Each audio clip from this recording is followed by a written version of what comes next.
اور یہ جو نفل آپ کو ملے ہیں کن فیکون کے نفل، کاغذ آپ کے پاس ہے نا؟ نہیں ہے تو آپ لے لیں. یہ نفل امام شافعی کے ہاں میں گیا قاہرہ میں، مصر میں. یہ نفل امام شافعی کو حضرت خضر علیہ السلام نے دیے. میں نے وہاں جا کے بڑی باتیں کی. میں نے کہا اللہ تو ہی پہنچائے گا. میں نے کون سا کہا ہے کہ میں کشف القبور جانتا ہوں؟ میں نے کون سا کہا ہے کہ میں مردوں سے میتوں سے باتیں کرنا جانتا ہوں؟ میں نے کون سے دعوے کیے ہیں؟ بڑی باتیں کی، خاموش باتیں کی.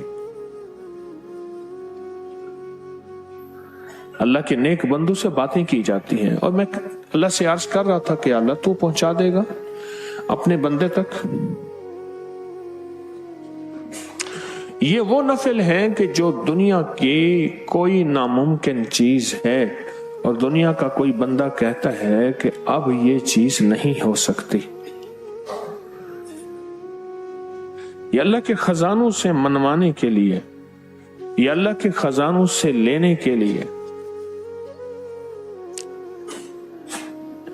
عجب چیز ہے.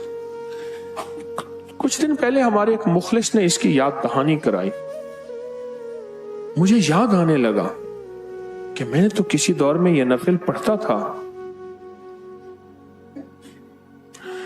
جو ان پڑھ بندہ ہوتا ہے نا، اسے ایک ہی وظیفہ آتا ہے، وہ ساری زندگی اسی ایک کو پڑھتا ہے.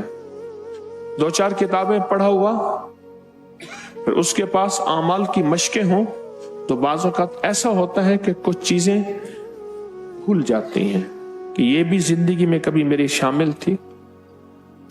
مجھے احساس ہونے لگا، اس نے بتایا. میں نے کہا اس میں ربنا آتنا بھی ہے؟ ہاں ہے. اوہو، یہ تو میں پڑھتا رہا ہوں اور اس کے تو میں نے جلوے آنکھوں سے دیکھے. اس کے کمالات، اس کی تاثیر، اس کی برکات. ایک واقعہ سنا. ایک گھر میں گیا میں، مجھ سے کہنے لگے آپ ہمارے گھر آئیں، دعا فرما دیں. ہماری نسبت حضرت ابو ایوب انصاری جو میزبان نبوت تھے، ہماری نسبت ان کے ساتھ ہے. کبھی ہمارے گھر آئے، بار بار کہتے تھے. ایک دم میں نے ان سے کہا کہ میں آپ کے گھر آؤں گا،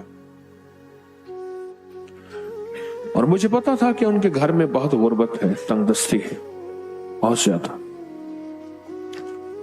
تو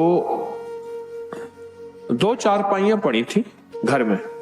ایک پہ تو گھر والے بیٹھے تھے اور ایک چارپائی پہ چادر بچھی ہوئی تھی. تو انہوں نے مجھے بیٹھنے کو کہا نا، میں بیٹھا نا تو میں چارپائی کے اندر چلا گیا. معلوم یہ ہوا اس کا بان ٹوٹا ہوا تھا، اس میں جگہ جگہ گڑھے تھے. چارپائی کے پار تو نہ نکلا، لیکن چارپائی میں دھنس گیا. اور وہ چارپائی کے دھنسنے نے مجھے پیغام دیا کہ اس گھر کا سارا سرمایہ یہی کچھ. مجھ سے کہنے لگے آپ دعا کر دیں، ان کو کوئی نفل پڑھ رہے، میری بات سن لیں، کاغذ تو آپ کے پاس ہے. انہوں نے نفل پڑھنا شروع کر دیا کاغذ. انہوں نے کہا تو چھوڑ اپنی تقریر ختم کر، میں نفل پڑھ لوں پہلے. اس نے کہا تو تقریر کو چھوڑ، تیری تقریریں بڑی سنی ہیں، سن سن کے سن ہو گئے اور سن سن کے سنی ہو گئے.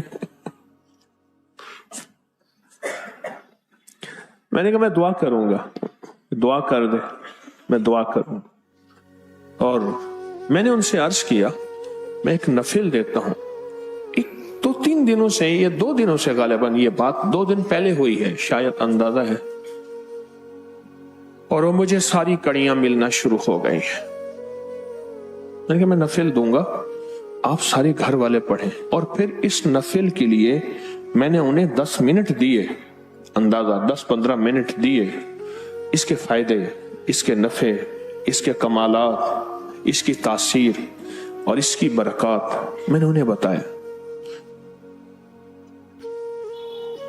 ان کے بڑے وہ تھے، وہ کہتے تھے جیسلمیر سے،